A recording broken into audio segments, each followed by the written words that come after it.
Welcome to This Week in Local, a Localogy podcast featuring lively conversations about the local digital ecosystem, hosted by Localogy analysts Mike Boland and Charles Laughlin. Hello, welcome to This Week in Local. I'm Charles Laughlin, Senior Analyst at Localogy, joined by my colleague Mike Boland. Mike, how's it going today? Hey, Charlie, going well. Great. So what's on your mind? So we are tracking something this week where Amazon has launched a new version of its Just Walk Out technology.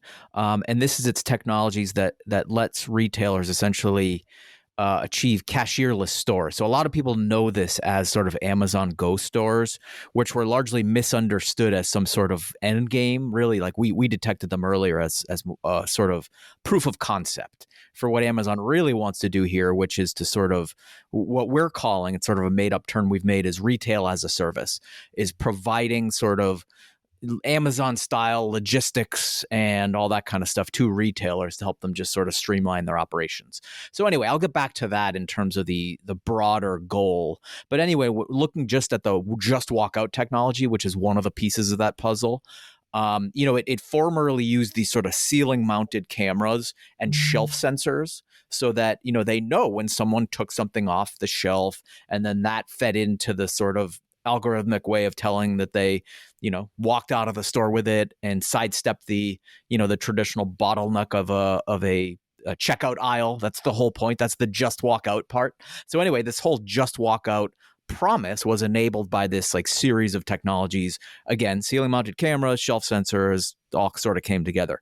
So what they've done this week, that's all just background. What they've done this week is they've added RFID to the mix. So RFID, they're small tags. It stands for radio frequency identification, that helps retailers otherwise track product movement and inventory. So that's the beauty. A lot of retailers have already invested in this technology for various logistical purposes, which Amazon is now leaning into, thinking that if they can sort of piggyback on this technology that, one, retailers already have invested in, and two, more importantly, something they're familiar with. One of the challenges and the headwinds Amazon has rolled into in this whole retail as a service play is that it's so disruptive and so, such a departure from the sort of traditional way of doing things that it's faced some sort of resistance and discomfort from retailers.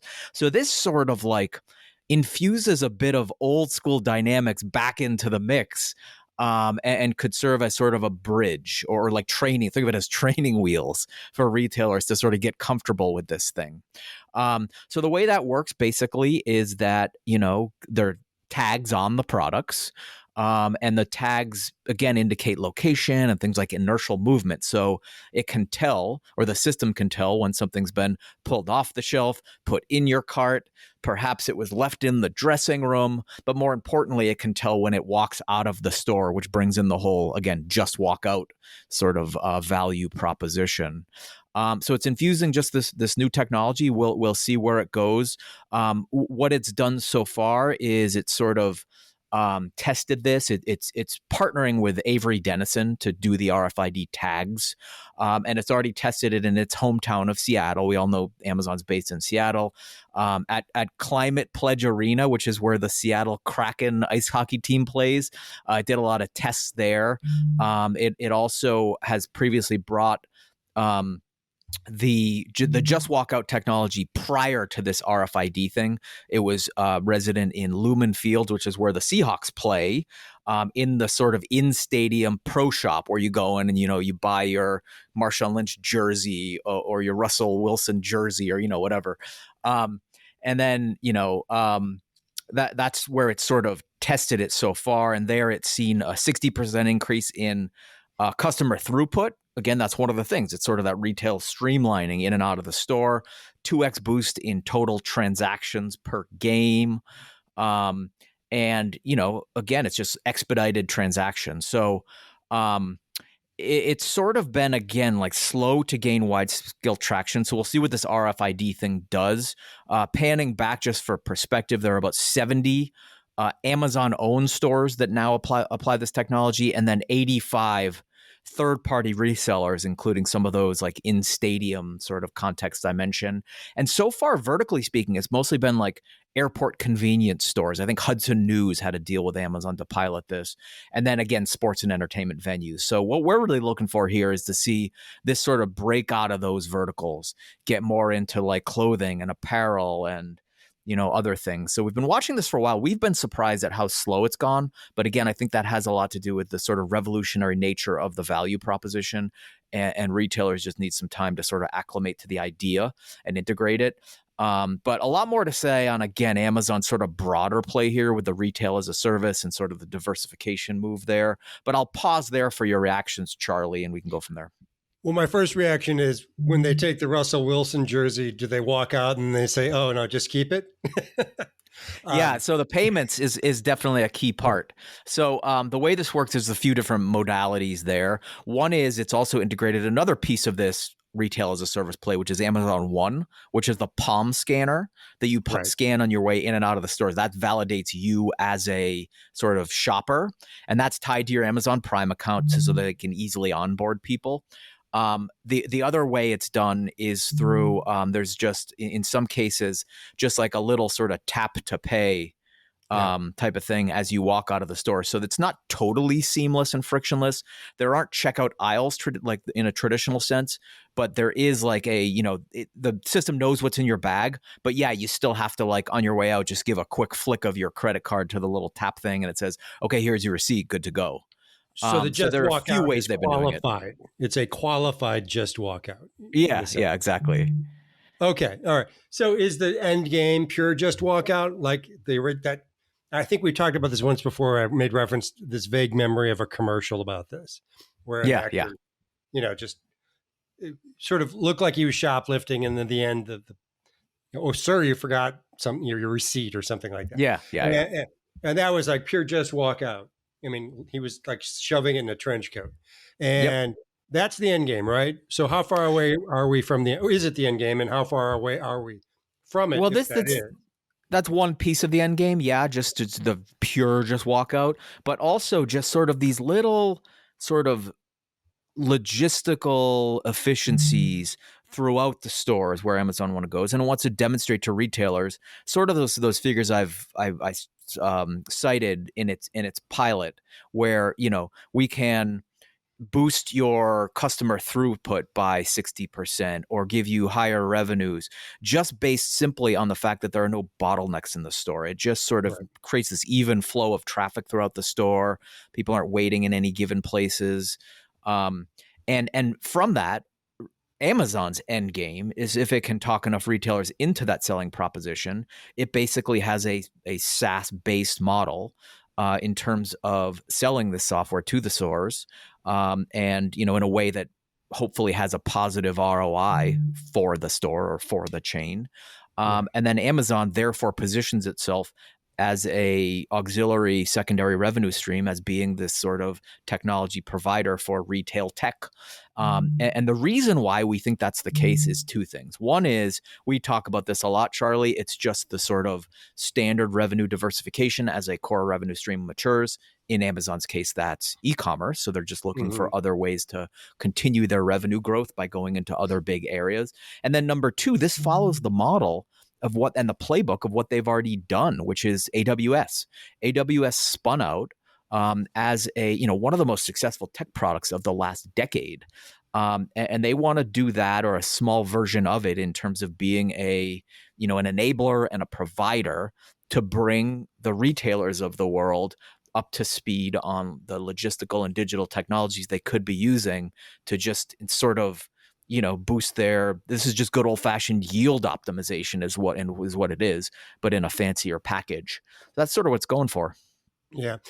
Is the appeal to the consumer way different in this scenario than it is to the retailer? Because I think that the appeal to the consumer seems like a better customer experience. Just you walk in, you walk out. Yeah. Assuming you do all the pre-setup and all that stuff. For the retailer, it's a much more complex, just efficiencies and so on and so on. Yeah. You're right. There's a different set of value propositions. For the user, that's a good point. I think that on paper, it has what it needs to really like scratch that itch of like technologies that actually do solve a real problem, solve a real pain point. Whenever you're saving people Waiting in time line, that's the pain and point. pain points, Yeah. waiting in line, as opposed to, I always compare this to when mobile payments first came out in the early 2010s, and everyone was like, this is going to be the next big thing. And I just wasn't seeing it because there was no sort of value proposition for the end user. It was more of a sort of tech for tech's sake, Silicon Valley effect, all of us geeking out about how cool it is. But for end users, there was really no just difference in value proposition between swiping your card, which was the old way, and tapping your phone. Like BFD, what's the difference there? You're not going to. One's cooler. Yeah. Yeah, right. Faster. Is it faster? So, is it easier? Is it cheaper? Whatever. No, it basically saves two things. It saves like a millisecond of time in terms of the difference of getting out your credit card. And like what? My credit card was never a pain point. How much does a credit card weigh? I mean, like no one's complaining about, oh man, these credit cards are just weighing me down. Yeah. Yeah. And you got to carry a wallet anyway. Like if they're to go the full distance, anyone pushing that solution has to be like, well, you no longer need your license. You're carrying your wallet either way. So like reducing that wallet by the atomic mass of one credit card is just not. But anyway, the point is that this is sort of it flies against some of those just solution in search of a problem type of thinking. Where I do see, at least on paper, to answer your question, for the end user, there really is potential here to have some tangible benefits of not having to ever wait in line at the grocery store, for example. Yeah, I mean, you said a few things that just made me think of a different conversation we had about super apps, where I think about WeChat when you talk about the atomic weight of the credit card and all that. Yeah, the idea that I haven't been to mainland China. I've been a lot of places. That's one place I have not been. But my understanding is you don't leave the house with your wallet and your keys and all this stuff. You leave with your phone and WeChat. Yep. And everything's there.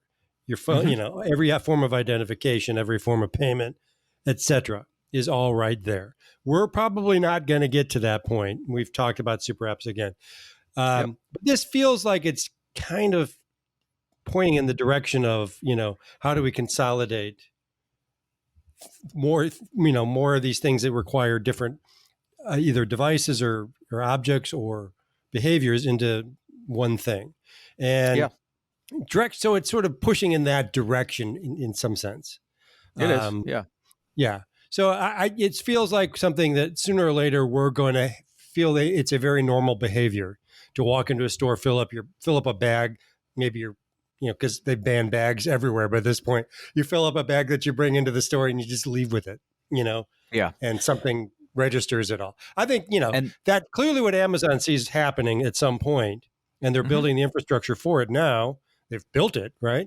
And now it's just a matter for the retailers and the consumers to catch up to that vision, right? Exactly. And I think, it takes time. Like I mentioned, the acclimation process for the retailers. They need their hands held. I think I used the word training wheels. That's also the case for users. Even though the value proposition, as I said, on paper makes a lot of sense, skip the line, all that stuff. Even still, if we look at recent historical examples of that same thing, it still takes a while. If you remember, like the first time your grocery store had a self-checkout aisle, it was a ghost town. And now, like more and more people actually are comfortable with it and they do it. So it takes a while for consumer acclimation. But you have that. You go to it's like, okay, I'm saving them a lot of money, but it seems like more effort for me. Whereas this Amazon just walk out. It saves everybody time, right? And I guess it's just it's a behavioral change, like anything, right? Yeah. Okay. Cool. So, anyway, I've got a very different topic to discuss today. I had a very interesting conversation earlier this week with an old friend of mine from the legacy Yellow Pages industry, Bruce Howard. Very smart businessman, great guy, and he's user-friendly Yellow Pages. He's made a good living off Yellow Pages over the years. We'll just leave it at that. And Bruce was telling me about something he's up to now, which I think it's been going on for a while, in fairness, but I think it has some interesting things to say about what might be the near-term future in kind of the local home services space. And by that, I'm not talking about big home services platforms. But I'm talking about your local HVAC company driving the trucks around the neighborhood. Bob's and Sons, in business since 1938 or whatever. Those businesses are increasingly being rolled up by private equity companies. So Bruce has partnered with a PE firm that has some legacy in the Yellow Pages business and other, adjacent businesses. They've partnered up to create essentially what's user-friendly home services, and they've rolled up about 16 HVAC and or plumbing companies. And they're on their way to rolling up into about $100 million aggregation of plumbing and HVAC businesses. The margins aren't Yellow Pages margins, but these are healthy businesses. And, the idea is to get it to a certain scale and then exit through another PE transaction of some sort. I'm not quite sure what the end multiples will be, but they'll be healthy, I'm sure. Because I don't think Bruce gets into anything without, the multiples being, with the pot at the end of gold at the end of the rainbow being ample, But what's interesting about this is a couple of things. One, it provides an interesting and a attractive exit opportunity for somebody who owns an HVAC business. Let's say is 58, 59, 60 years old, looking at, okay, how much longer am I going to do this for? Maybe 5 years, maybe a little longer, maybe not much longer. What am I going to do with this business? My son, Bruce joked, he said, some of these guys, their sons want to be astronauts, not plumbers. I don't think most of them want to be either, but but at any rate, so, this business, they're looking, what's my exit? So this is an option. These PEs come along, and Bruce is not the only one. I say, okay, we'll buy this company, whatever the price is, and you can, stay on, work for a while as the general manager of the business or whatever it is. And all the corporate services, all the things you hate, all the billing, all the HR, blah, blah, blah, the stuff that kept you away from installing HVAC, or installing heaters, installing, et cetera, whatever you kind of got into the business to do with your hands. You can get back to doing that and let us handle the corporate stuff. And then, a few years later, if you want to, fly off to Florida, you can do that pretty much at any point once you've made that sale. It's a really interesting exit strategy for a lot of companies. And if you look at the demographics, there's a lot of late 50s, early 60s got people out there owning these businesses that probably are looking for an exit. Might not necessarily have a, give it off to the kids opportunity. Some cases probably, but not in every case. And the exits aren't always obvious. But now a lot of PEs are coming in and seeing this as an opportunity. HVAC, plumbing, pest control, you name it, landscaping. They're targeting these specific industries and rolling them up, getting them to a certain size, certain amount of EBITDA, and then off they exit that business and maybe go do it again somewhere in a different space, perhaps. What's interesting about this, what really got my attention here is that my brother has been through almost exactly the same thing. He was an owner of a music school, and a PE that was focused just on music schools came along, bought his company. Now he's running this business for this private equity, which handles all the corporate stuff centrally, HR, billing, marketing, et cetera. Bruce's company had, learned a thing or two about digital marketing, trying to figure out how to evolve the Yellow Pages business, and they were able to apply those services to this new business, helping the HVAC businesses not just hire and fire and handle payroll and et cetera, but also do their digital marketing. So it was just an interesting look into kind of how the local business landscape is evolving. Mm-hmm. So the value proposition makes sense for, you're right, the proprietor themselves. Like we always say that SMBs, they go into it because they are good at, roofing, right, or nail art, or, they are not accountants, a restaurant, or chefs, or, whatever, as opposed to all of a sudden, like it's what's thrust on them is the role that they were never really good at or wanted, which was to be a digital marketing exec, to be a COO, et cetera. So that makes sense. You kind of take that and give them their exit. Yeah. And in this conversation, Bruce made that exact point. He's like, most of these people are excellent at, doing the hands-on work itself. They're not, for the most part, particularly great business people. And He meant that not as an insult, but just as a statement of fact, and it's probably true. Now, so that seems to be the positive part of the value proposition. And I don't want to take anything away from Bruce's effort here or to speculate. So I guess I'll just ask the question, which is, is this sort of swooping in? Is it giving fair market rates? Is it predatory in any way? Just to get that question out of the way. Well, that's a fair question. Obviously I was talking to the person who would be that predator if that were the case. I didn't get the sense that he saw it that way or that he was approaching it that way. Sure. The only thing he said was these business owners are by and large realistic about the multiples they're going to get. So they're not swooping in there and overpaying for these businesses. I didn't get that sense. Sure. And the business can always say no. I mean, so I guess he gets turned down. There are different private equities. He's had to compete with other private equity roll-up players for the same deal.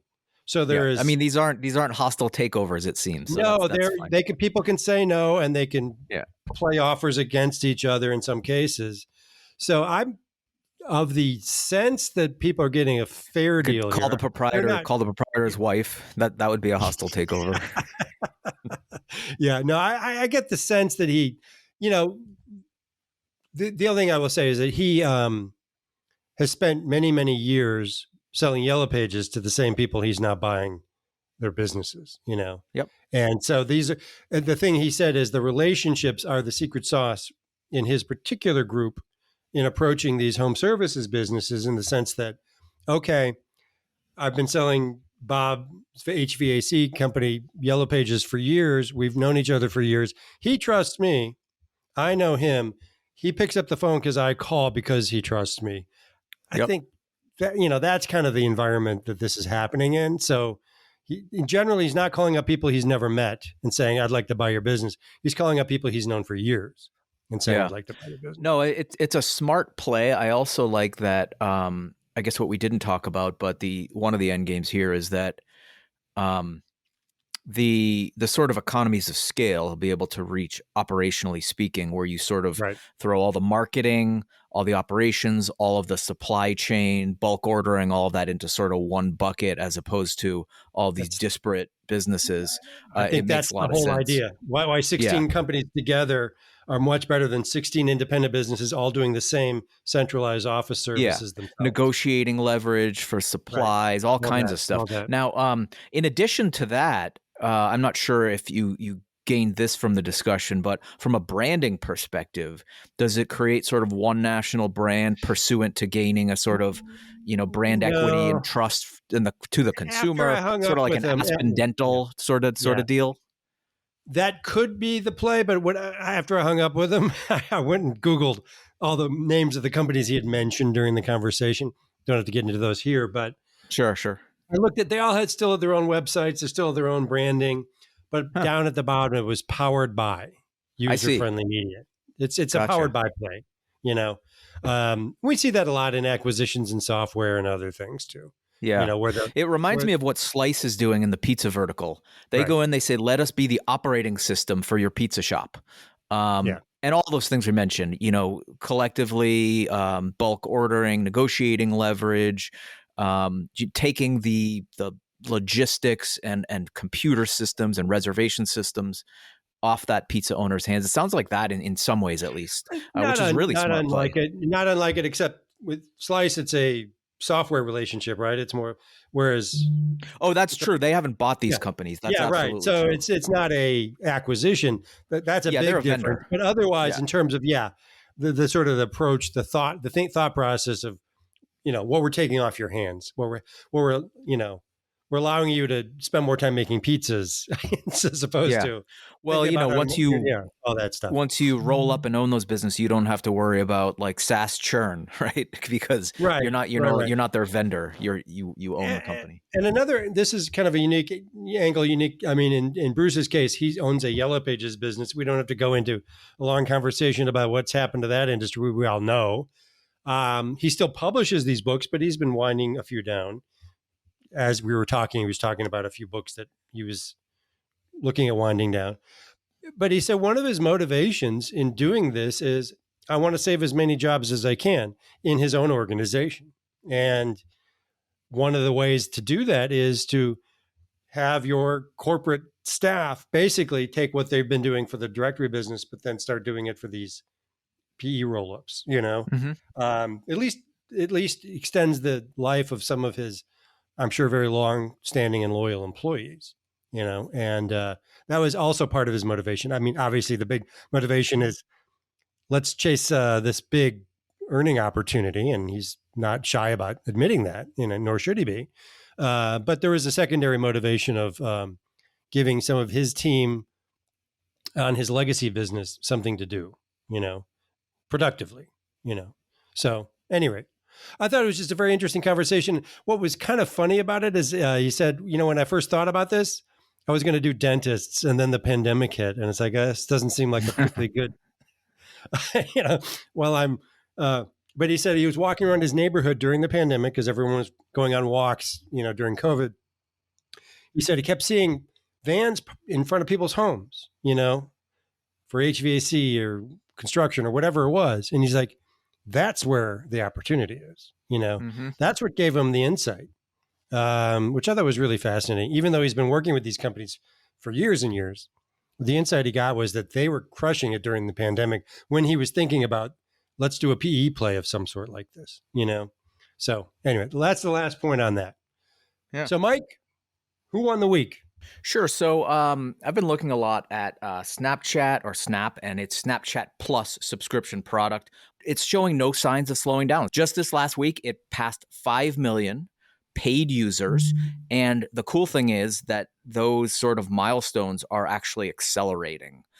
So it has found the sort of sweet spot in terms of product market fit, in terms of feature set for things that people will pay for. We've gone down that list in the past. I'm not going to do it right now, but you can check out Localogy Insider. But anyway, if you look at the numbers there, 5 million subscribers, it's $4 a month, which is about $48 a year. That's about almost $250 million in annual revenue, which is about 5% of Snap's overall revenue. So not a huge sort of percentage of revenue, but it continues to validate this model as that ticks up, and it goes towards revenue diversifications. It goes towards validating this model that everyone's been sort of trying to throw against the wall in terms of what will people pay for in paid subscriptions. But we're going to keep watching this and see as it continues to tick up. It also happens, I should add, it coincides with some attrition that not just Snapchat, but the entire sort of digital ad world is seeing with sort of some of the privacy-based tracking restrictions of the past several years. So now is exactly the right time to start to sort of validate models like this that diversify away from ad revenue. So Snapchat winner of the week, or Snap winner of the week for hitting that latest milestone and no sign of slowing down. All right, Mike, I'm going to be super quick with mine. Google 25. I mean, I think someone should say hats off to Google for making it 25 years. They just barely dragged themselves over the 25-year finish line. And I saw just a great, just massively passive-aggressive post on LinkedIn about this. And this guy, I'm not going to name him because I forgot his name already, basically said, congrats on, winning on 25th year. And right below it, he said, oh, and Leonardo DiCaprio said today that he does all his searches on TikTok now. I was like, okay, man. That's one way to congratulate Google. Right. Anyway, Mike, you want to read us out? Yeah, absolutely. Thanks, Charlie. Thanks, everyone, for listening. This has been This Week in Local. Stay tuned every week for more episodes. You can find the show on all major podcast networks and find out more at localogy.com. So please subscribe, like, and comment. Your engagement helps others find us. So I'm Mike Boland with Charles Laughlin. Our producer is Dara Sweat. So thanks for listening and see you next week. Thank you for tuning in to this week's episode of Localogy's This Week in Local with Mike Boland and Charles Laughlin. Be sure to subscribe for more.